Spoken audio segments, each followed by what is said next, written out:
असेल किंवा प्रत्येक तालुकाने आहे म्हणजे ताबडतोब त्याच्या व्हॅलिडिटी होती आणि त्यांना काम करायला अधिकाऱ्यांना वेळ मिळत, विद्यार्थ्यांनाही 6 महिने मुदत वाढून दिल्यामुळे ते पूर्ण बंद झाले. प्रमाणपत्र द्यायचे पूर्ण बंद झाले, रेकॉर्ड तपासायचे पूर्ण बंद झाले.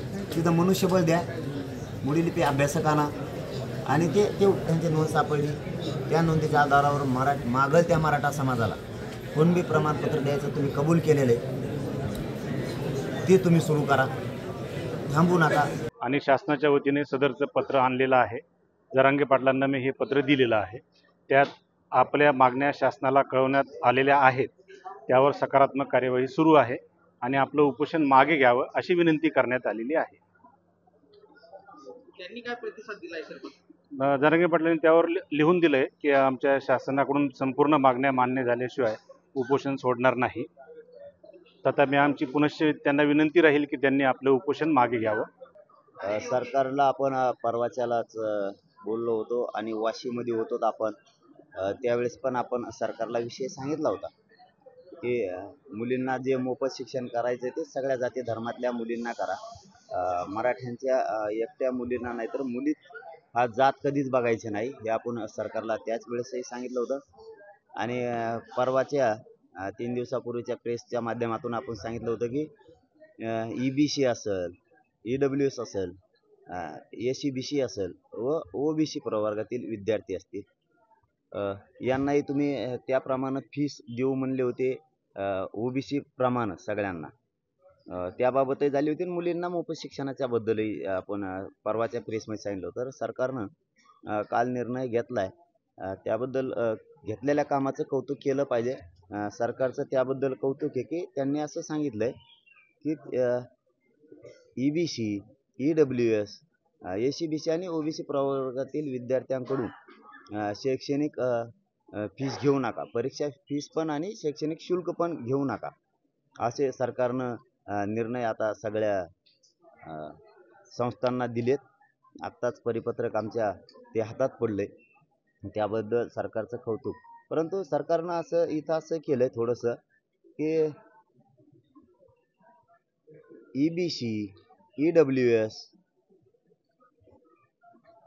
SCBC आणि OBC प्रवर्गातील व्यावसायिक व बिगर व्यावसायिक अभ्यासक्रमास प्रवेशित पात्र विद्यार्थ्यांना शिक्षण शुल्क व परीक्षा शुल्काच्या रकमेची प्रतिपूर्ती करण्यात येत आहे.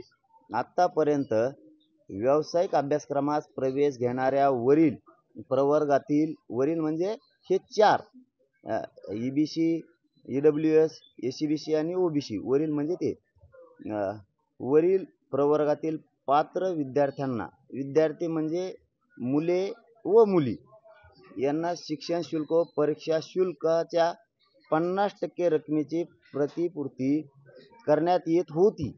परंतु उपरोक्त क्रमांक 3 नुसार येथील शासन निर्णयान्वये व्यावसायिक अभ्यासक्रमास प्रवेशित वरील प्रवर्गातील मुलींना, इथं मुलांना पण पाहिजे होतं, तर मुलींना शैक्षणिक वर्ष 2024-25 पासून 50% फीस ऐवजी 100% शिक्षण शुल्क व परीक्षा शुल्काच्या रकमेची प्रतिपूर्ती करण्याचा शासनाने निर्णय घेतलेला आहे.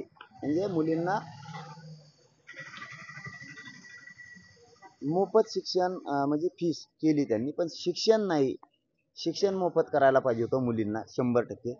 त्यांनी परीक्षा शुल्क आणि शिक्षण शुल्क या 2 गोष्टीत मुलींना मोफत दिले असं परिपत्रक काढले मुलींना आणि वरील विद्यार्थ्यांना पण थोडं कन्फ्युजन ठेवलंय त्यांनी याच्यामध्ये की EBC, EWS, SCBC आणि OBC प्रवर्गातील पात्र विद्यार्थ्यांना शिक्षण शुल्क व परीक्षा शुल्काच्या रकमेची प्रतिपूर्ती करण्यात येत आहे असं त्यांनी सांगितलं. परंतु खाली असं सांगितलंय आत्तापर्यंत व्यावसायिक प्रवेश घेणाऱ्या वरील म्हणजे त्या 4 कॅटेगरीतल्या प्रवर्गातील पात्र विद्यार्थ्यांना, विद्यार्थी म्हणजे मुले आणि मुली, शिक्षण शुल्क व परीक्षा शुल्क 50% रकमेची प्रतिपूर्ती करण्यात येत होती. परंतु आता वरील प्रवर्गातील मुलींना, इथं मुलांना पण पाहिजे होतं तर मुलींना केले. शैक्षणिक वर्ष 2024-25 पासून 50% ऐवजी 100% शिक्षण शुल्क व परीक्षा शुल्काची रकमेची प्रतिपूर्ती करण्याचा निर्णय घेतला आहे. म्हणजे मुलींना मोफत शिक्षण त्यांनी केले. पण आमचा एक आणखीन याला जोडून आहे की तुम्ही जे 100% आता शिक्षण मोफत केले, परंतु हे तुमचं कौतुक आहे, स्वागत पण. आम्ही शिंदे साहेबाला, फडणवीस साहेबांचं कौतुक करतो, त्यांचं स्वागतही करतो या निर्णयाबद्दल. पण ज्या पोरांनी आता फीस भरल्यात यांच्या वापस द्यायच्या सांगा. करोडो रुपये फीस भरून घेतल्यात आणि आता तुम्ही माफी केली, हे नकोय. आता तुम्ही शासन निर्णय मोफतचा केलाय तर तुम्ही, तुमचं कौतुक आहे, स्वागत सुद्धा आहे. शिंदे साहेबाचं पण आहे आणि फडणवीस साहेबांचं आहे, मनापासून सगळ्या जाती धर्माच्या वतीने. कारण आम्ही सांगितलं होतं की सगळ्या जाती धर्माच्या लेकरांसाठी करा, मुलींसाठी पण करा. ते तुम्ही ते केलंय. तरी आम्ही वाचणार आहे आणखीन याच्यात काही दुरुस्ती आहेत का, परंतु हातात पडलाय. आम्ही सांगितलंय, कौतुक पण केलंय, घाई गडबड पण नाही करत आम्ही. त्या पण त्रुटी सांगितल्या. फक्त फीस भरल्यात त्यांच्या वापस द्या. हे बघा, आमचे कोणी विरोधक नाही, कोणीच नाही. आम्ही मानलेलं नाही कोणाला, त्यांना नाही कोणालाच नाही. आमचा विरोधक छगन भुजबळ. पुढचा प्रश्न घ्या. सागर बंगल्यावर आता आंदोलन करून म्हणतात की माझा मृत्यू झाला तर चालेल, पण मी मराठा समाजासाठी लढेन. बाबा, मी एका शब्दात सांगितलं, आमचा विरोधक कोणी नाही, छगन भुजबळ. ना ओबीसीचे नेते नाही, ना ते नाही, ना कोणी नाही, ना कोणी नाही. आपला पुढचा प्रश्न आहे. लय मोठे प्रश्न पडले.